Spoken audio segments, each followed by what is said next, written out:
vocês. Ó, vocês gostaram aí da música que a tia Nadir trouxe da fogueira? Ó, fogueira é coisa séria e só os adultos é que pode mexer com fogo, hein? Então, mas enquanto isso, nós podemos construir a nossa fogueira para poder brincar de pular a fogueira.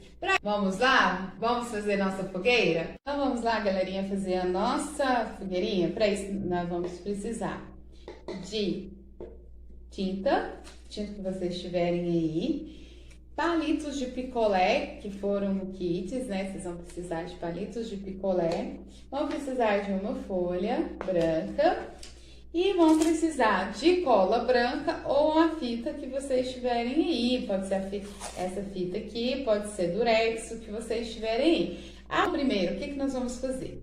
Primeiro, vocês vão pedir para que o papai ou a mamãe suje a mão de vocês. Vocês vão pôr a tinta, né? Num recipiente e sujar a mãozinha, ou pede a mamãe e o papai para pegar um algodão e sujar a mãozinha de vocês para vocês fazerem um carimbo da mãozinha de vocês no papel.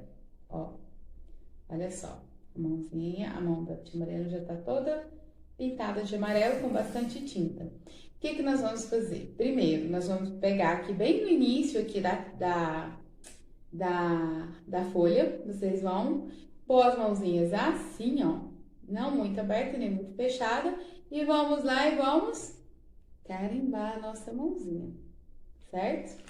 Ó, carimbei a mãozinha, carimbei a minha mão. Agora, nós vamos colocar a lenha da nossa fogueira. Como nós vamos fazer? Nós vamos aqui e vamos colocar a nossa lenha. Vocês vão colocar quantos palitos vocês quiserem e quanto vocês tiverem aí na casa de vocês. Posso usar só o palito? Não, eu posso usar graveto. O que vocês conseguirem aí, ó. Pronto. Coloquei os meus palitos.